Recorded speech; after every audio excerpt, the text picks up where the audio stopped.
Hey everyone, this is Louis7, and this is going to be my first guide in a long while for the Lord of the Rings Online. So last year during Mordor, I made a few trait build guides under the name LOTRO Basics, so for now I am actually letting that name LOTRO Basics go, but if y'all prefer all my guides be under the series, please do let me know, and I will continue to use it instead.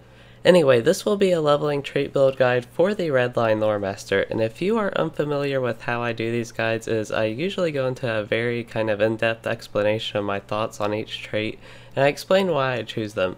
And I do this to help you all learn, and also learn how I come up with my builds, and it's really to be more of a guide than just like a reference on a trait build.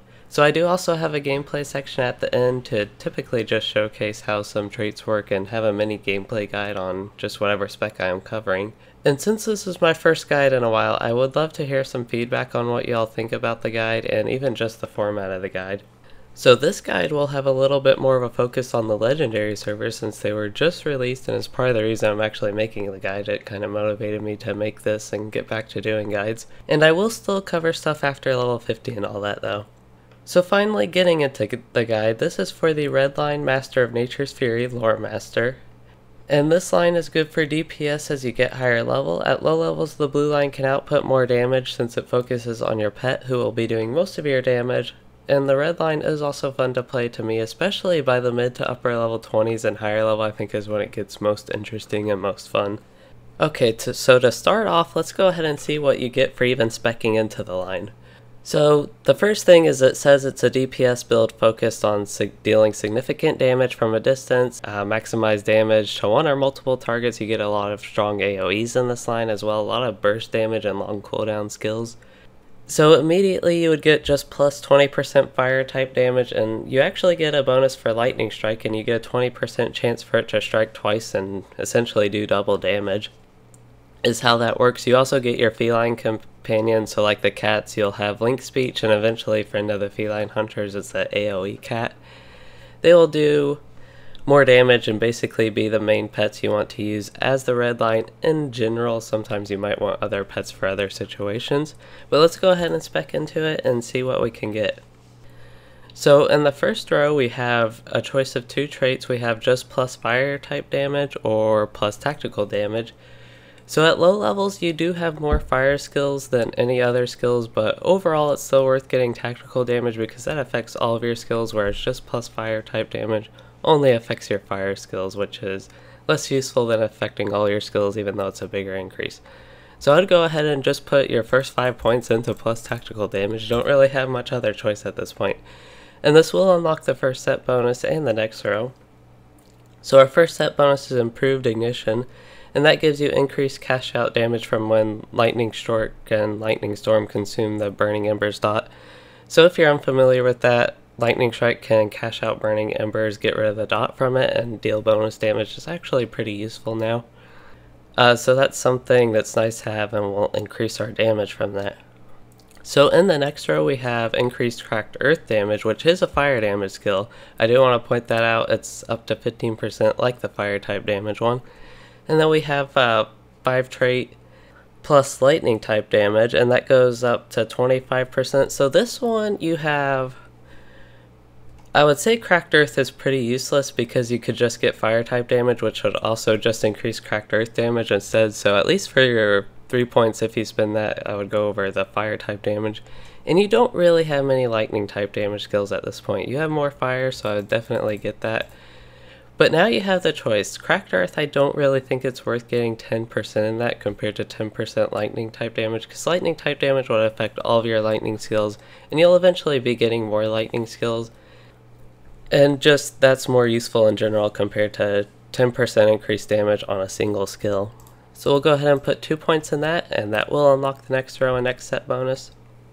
So this set bonus just gives you a 10% increased damage on basically all the types of damage you will deal.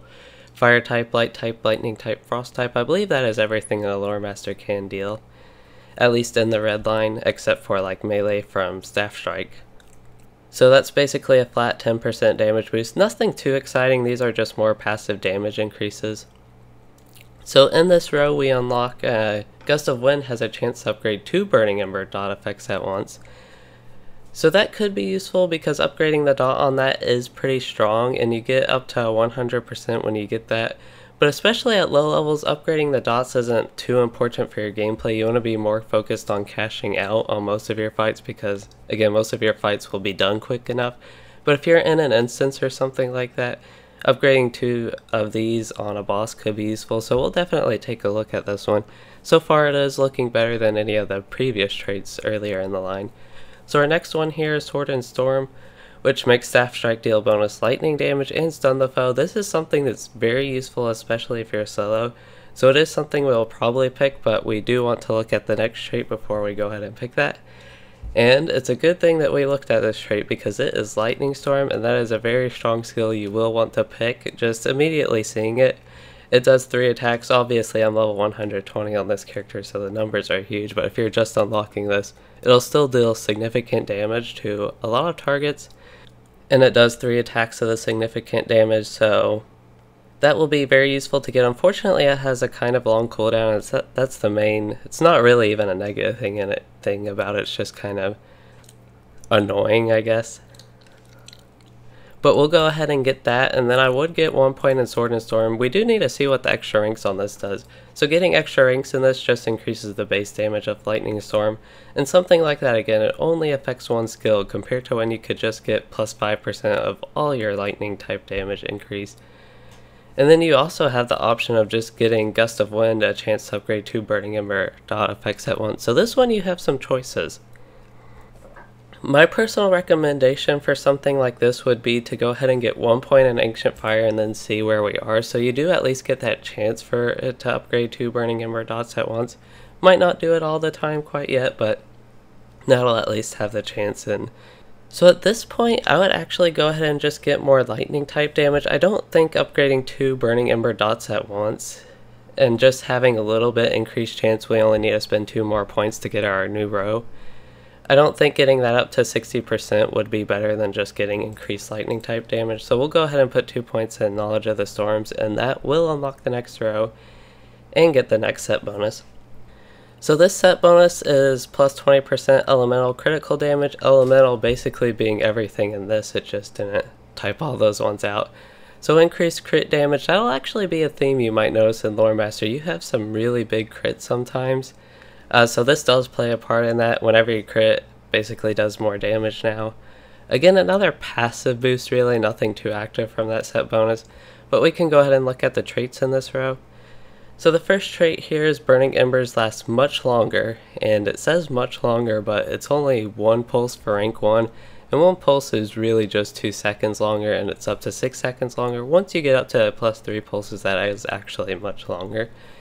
And that will be something we want, because Burning Embers goes away pretty quickly now, and getting that to last longer would be very useful, especially if you are doing group content like on the Legendary server, like I will be on my Lore Master. That'll be something I will definitely look out for.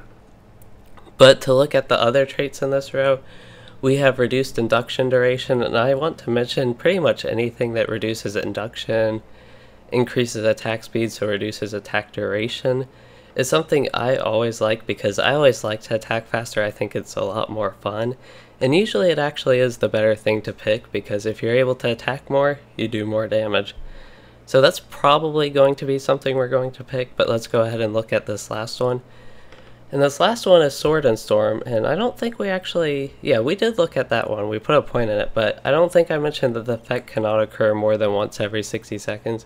So that basically has a minute cooldown for that stun and the bonus lightning damage, so this will also have a minute cooldown for whatever Sword and Storm this will make it do. So this will give you increased parrying evade chance, only 2% each, and the plus 4% fire damage is decent, up to 12%.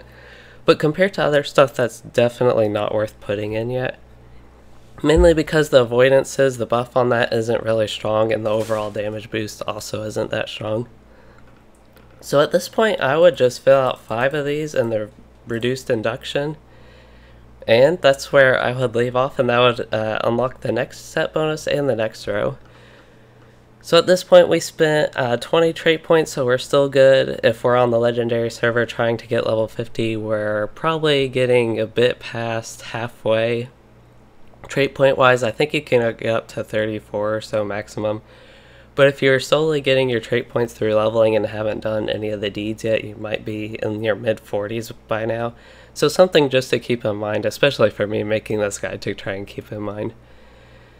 So the set bonus is Sticky Gourd becomes Improved Sticky Gourd, and if you are unfamiliar with Sticky Gourd, when you get it at level 24, and it's going to be your very useful, very strong, your basically first really strong skill you get. And it's a strong AoE. And this will just make it even stronger. It applies burning embers to targets stuck in its area effect every 4 seconds. This is technically more of a passive set bonus once again, but it actually makes burning embers a lot stronger and makes it do something active, which is give the burning embers dot to any enemy stuck in the sticky gourd, so you could upgrade that with gust of wind, for example, and spread it with gust of wind even more to even more foes for just basically more AoE power. So yeah, that's an interesting set bonus. We'll have to keep that in mind, what effect it does. So the only thing we actually have available in this row, we do have 2 traits in this row, but this trait on the left requires 1 rank in slow burn, which we do not have. But the trait on the left might make us want to get 1 point in the slow burn, so this one has burning embers. You have a chance to apply 2 stacks at once, so that is definitely going to be something useful. You want to have that chance to apply 2 stacks at once, more dots, and the dot, as you level up, it'll become stronger. Burning Embers dot will become a more significant part of your gameplay. Basically, I know at low levels it's like really weak and not something you look forward too much to. You want to mainly get the cash out damage on it from Lightning Strike or Lightning Storm. Lightning Storm can also cash out Burning Embers. So the other trait in this row is Lightning Storm may set the ground beneath the enemy afire, and it deals just additional fire damage, and that has actually a pretty strong amount of fire damage it does deal. So each point in this will give it an increased chance from 20% all the way up to 100%. That is pretty good once you get up to 100% chance. Getting it only 20% chances, just to have it get that chance, sounds okay to me. But keep in mind, Lightning Storm is a 1.5-minute cooldown skill, and only having not being guaranteed might not make it feel good when it doesn't set it afire, but having the 20% chance could be good. So if I were doing my Lore Master and leveling, I would go ahead and get 1 point in that, just because I want to have that chance to get it to set the ground afire and do that additional damage. And then I would put 1 point in slow burn, so I can go ahead and get 1 point in dry kindling. That'll give it a 10% chance to apply 2 stacks of burning ember at once. Also want to remind y'all that we have the ancient fire, which can give gust of winds a chance to upgrade 2 burning embers dot effects at once. This will become more useful once we actually start applying 2 stacks at once. So at this point, I would actually go ahead and get rank 3, and that does unlock the next row. Yeah, getting 3 points in that will unlock the next row. So it will have a 30% chance to apply 2 stacks at once. That's going to be more useful than burning embers lasting longer and being able to upgrade 2 at once. We want to be able to apply 2 at once before that, really. So this unlocks the next set bonus, which is Staff Sweep skill will now reduce the cooldown of Sticky Gourd, Lightning Storm, and Insco's Whore. So Lightning Storm has a 1:30 cooldown, so that's somewhat significant. So let's go ahead and see what Staff Sweep does.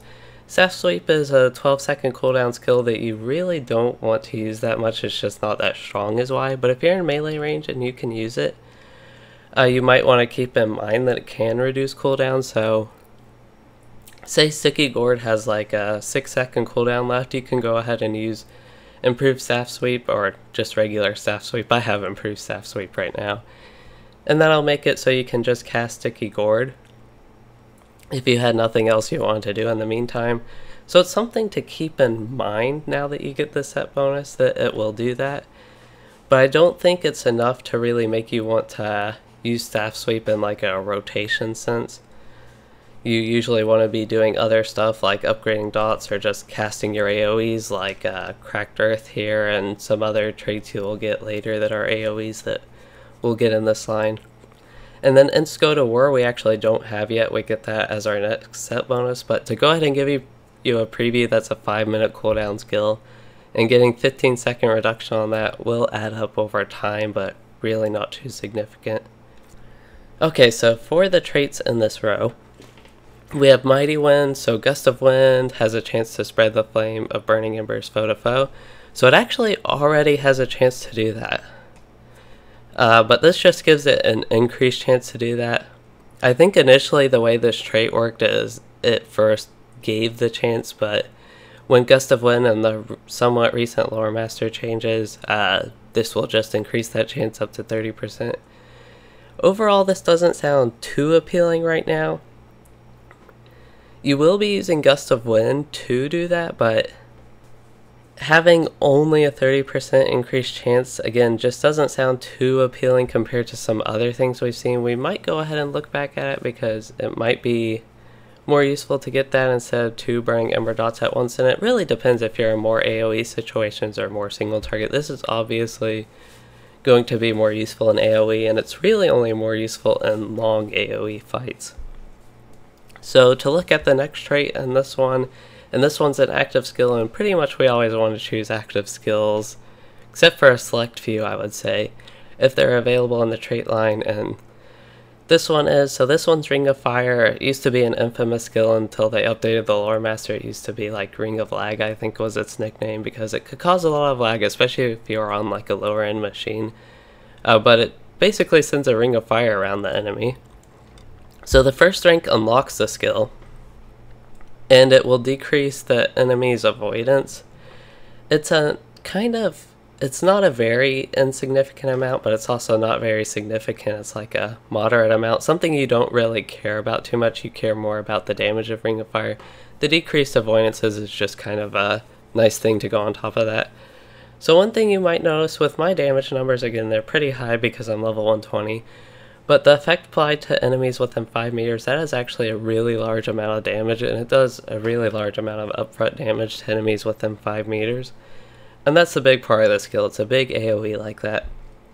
So that'll be something we want, and it only has a 30-second cooldown, so it's kind of similar to Sticky Gore, just a strong AoE bomb. This one's more upfront damage, and Sticky Gore is more over time damage now. Okay, so we got that spent, and at this point we have 26 trait points spent. I think you can get in the low 30s in the, at least at the Shadows of Angmar portion of the legendary servers. So keeping in mind we're kind of nearing that, so we'll be about finalizing our build that I'll have like on Louis that I'm doing at some point pretty soon. So we can get more points and the chance to trigger Fierce Lightning here. I don't think that is going to be too much worth it. There isn't really anything that's like super appealing to me right now, if y'all can't really tell that. So at this point, I would actually go ahead and get more slow burn, just to have Burning Embers last longer, because your fights will start lasting longer, especially if you're doing group content bosses, and having more pulses on that will just be pretty much useful. And getting Burning Embers to last longer is definitely useful. 16 seconds over 10 seconds starts to get pretty significant. So I don't really think there's much useful other than getting Ancient Fire. Being able to upgrade 2 dots at once is pretty useful. I mean, we already talked about this trait. So I'd go ahead and get 2 points in this, which will unlock the next row and the next set bonus. So here we get Insco to War. So Insco to War is a long cooldown AoE skill. It's kind of melee, a little bit longer than melee range, 15 meter. And it can affect 5 enemies, so it does a lot of damage. 18,000 with my numbers to 27,000. That is pretty significant for compared to other skills I have. And it has a 6-second stun, and that's the main thing it is. It's a really long stun. 6 seconds is quite a long time, so it's pretty useful, especially if you're in a sticky AoE situation where you can quickly stun enemies and maybe even kill them after that, or if you have to, run away. But even just for strong AoE damage in instances or something, or where you want to stun a bunch of enemy in instances, it does have that 5-minute cooldown, so you gotta know when you want to use it basically and not waste it, kind of. That's kind of a problem I run into it with it personally. I never use it because I don't want to waste the cooldown. But anyway, it does have a 5-minute cooldown, and that's pretty long. But you get that skill, it's a nice set bonus to just get a nice skill like that. So in this last row here, which we are finally in, and if you're at the maximum trait points you can get for the Anor realm or any of the legendary realms that are at Shadow of Angmar, this will be about towards the end of that. So if you aren't quite max on your trait points, you want to be looking to get Nature's Fury. I'll just put it that way. We haven't even gone into this, but Nature's Fury is a strong 1 minute 30-second cooldown skill. Does decent amount of damage up front, but the main thing about it is it applies a dot on the enemy, which affects AoE enemies around it. It's basically like a tornado that will hit enemies for it. Shows the number 7,000 to all enemies within 5 meters. And that has a 15% chance to apply 7,544 lightning damage. So that kind of works. It's interesting to me because I kind of studied this stuff in school, but the lightning damage is like actually striking the enemy with lightning from the storm, and then it's like the tornado actually hitting them, and that's the effect to enemies within 5 meters. So I think it's a fun skill just because of that, but it actually is strong and it is worth getting. Before we do put a point in that, we should look at the other traits, shouldn't we? So this one is useful too. Your fire skills have a 25% chance to raise a protective shield around you. This is especially useful if you're solo, I do want to mention. And it'll boost your defenses and reflect fire damage at attackers. And it does have a 5-second cooldown to trigger a new shield, but I do think that's worth getting. The reflecting fire damage is nice and just boosting defenses, and that's whenever you use a skill, so you don't even have to get hit for it. But the 25%, you're always using fire skills, and it'll be up pretty often, more often than it's not, I think. So anyway, let's go ahead and put a point in Nature's Fury, and then I would put a point in Fire Shield. And then if we are on the legendary server, I don't know exactly how many trait points is maximum. Right now I'm thinking it is 33 for Shadows of Angmar. So that would leave, for me, 1 point to put in Egg Strip Fire, kind of what we stopped at when we got towards the last row. So this is something, if it is 33, what the final build would look like, but I'll go ahead and put a couple more just so we can get a preview, and maybe once it like goes to Moria, if you're wondering what that will look like. I would go ahead and finish out Ancient Fire. And then at that point, I would finish out Fierce Lightning. And yeah, this is basically what the build would end up looking like. Again, I went in the order Ancient Fire and then finish out Fierce Lightning. For the Redline Lore Master, I don't know exactly, again, what level this would be. Maybe this would be 50-something, 60 for Moria. But we would get the last set bonus about... Yeah, so that would have been the first point we put in Fierce Lightning. We do get the last set bonus for our Redline Lore Master. And this one is Sign of Battle. Wizard's Fire now affects up to 2 additional targets. That actually makes it somewhat useful. It's already a useful skill just for tapping, but being able to tap in AoE and have something quick if you can't really cast a full skill in AoE can be useful. So yeah, that's something to keep in mind. It's pretty useful making that AoE. And you also get 35% chance to trigger a Lightning Strike during Nature's Fury. So that goes up to 50% chance, that 15% chance thing I was talking about. So that's a kind of passive damage boost to Nature's Fury, is basically the best way to put that. Okay, so let's go ahead and get the points back in Fierce Lightning. And this is pretty much finished the red line what we want. At this point, I think it is worth getting Mighty Wind to go ahead and get your plus 30% chance for Gust of Wind to spread Burning Embers to additional foes. So I would put 3 points in that. And now you have a few options depending on your personal playstyle. So for mine, I don't think it's quite worth putting 3 more points in Ring of Fire to get the, at max rank, the radius is doubled is kind of the big thing on that.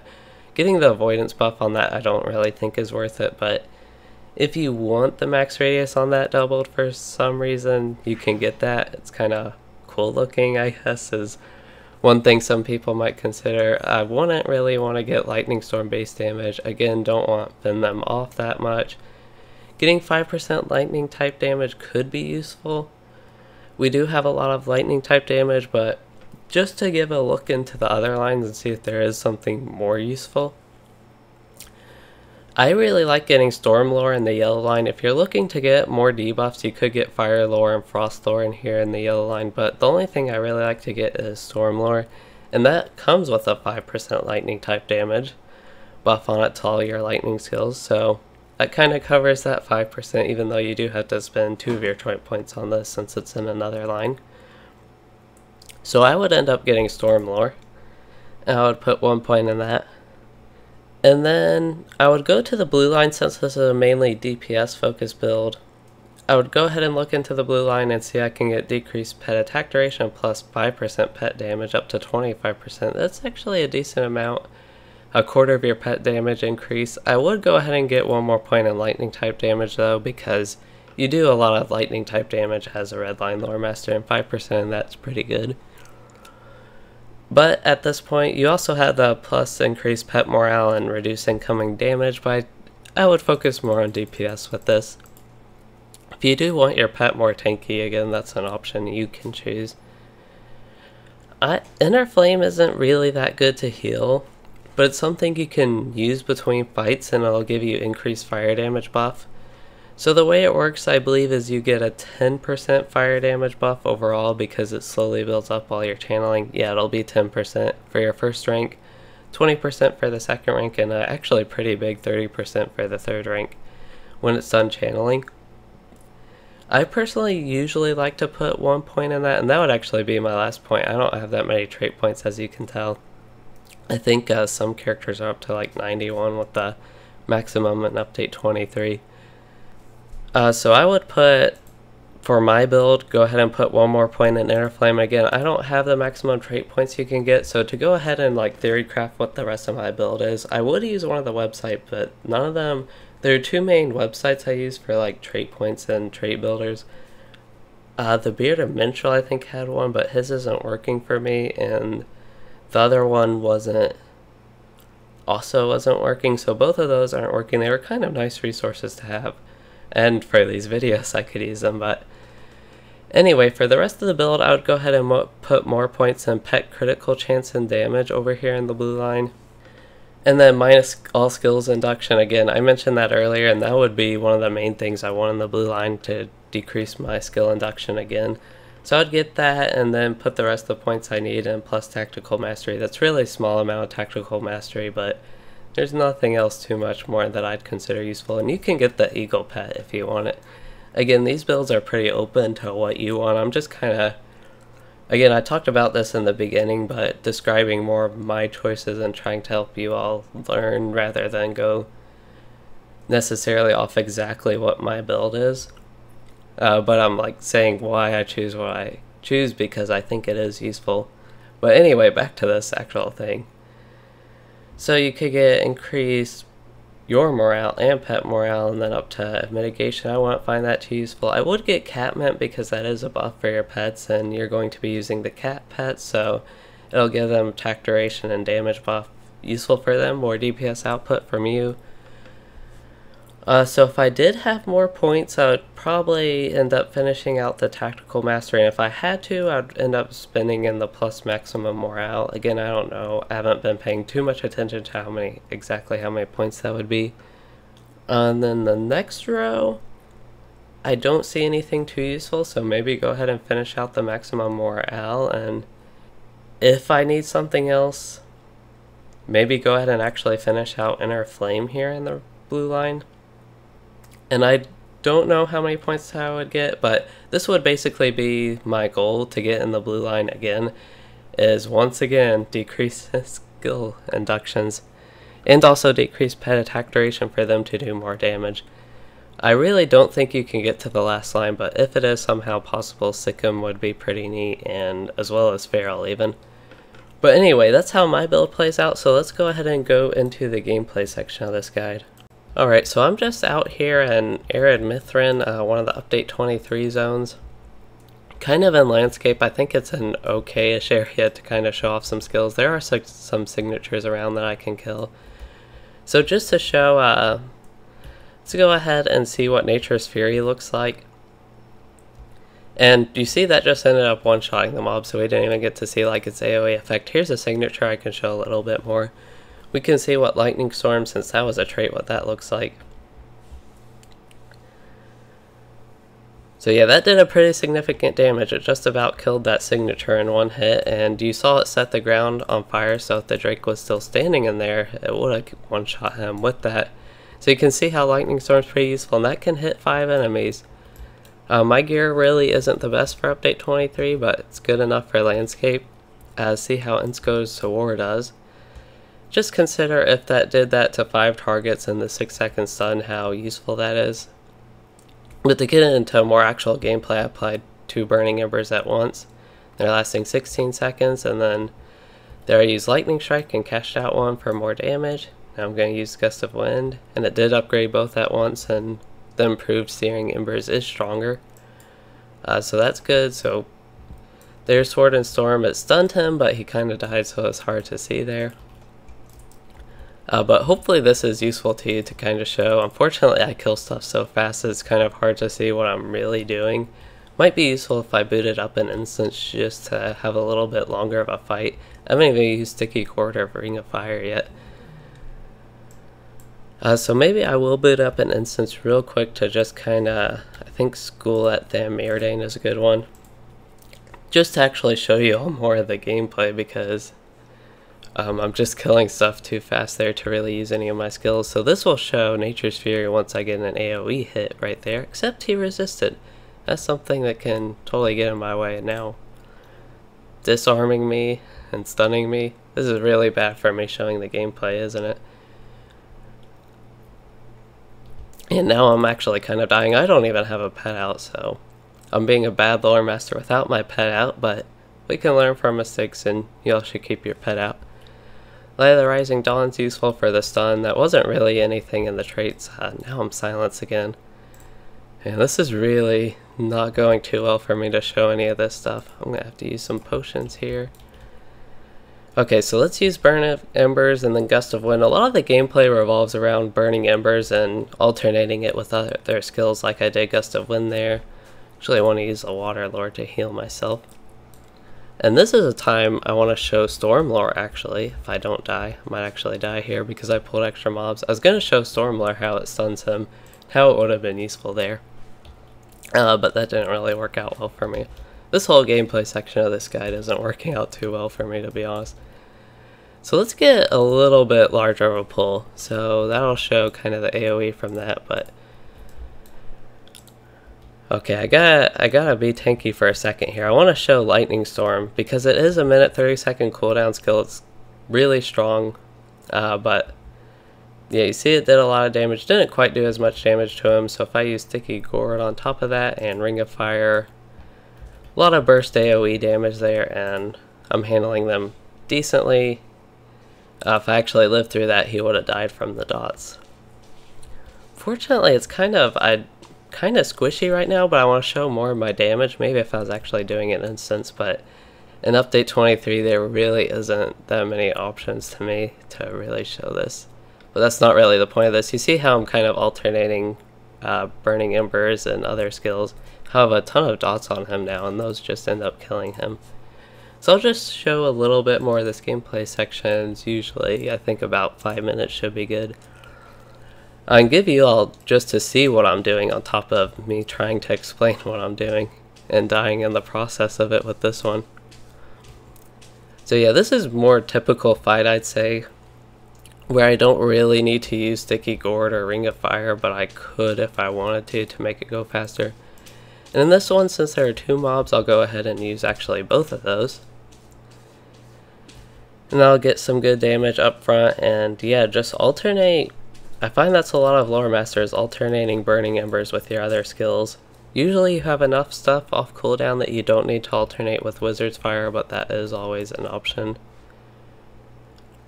So use Lightning Strike here and hope it kills him. Instead he resisted it and I got stunned, so oh, I can actually get rid of that stun. Here's actually where I want to use Storm Lore. See, that stunned him, so it's useful, so now I can recover a bit and deal some damage. And Storm Lore is an AoE, so that could affect 3 targets. There was a big strike from Lightning Strike when it did a lot of damage, so this will be a good time to show Lightning Storm again. Like, I'm actually confident enough to just pull them with how little health I have. The other little weak one, he resisted Nature's Fury again. There's, nope, guess I already triggered. Well, that shows the cooldown of that skill getting in the way. Nature's Fury, I actually killed him, but that time I died, so I think I showed enough gameplay here. It looks like that mob will come back to me, but To go ahead and do my outro, I hope you all enjoyed this guide. I do want to mention again that it's been a while since I've done this one. This one's felt really long to me. I don't know if it's too long, but again, I really like explaining my choices and why I pick what I pick. And if y'all have any feedback on any parts of the guide, like the gameplay section here, I'm just trying to do something where I can show it, and unfortunately I'm dying a lot.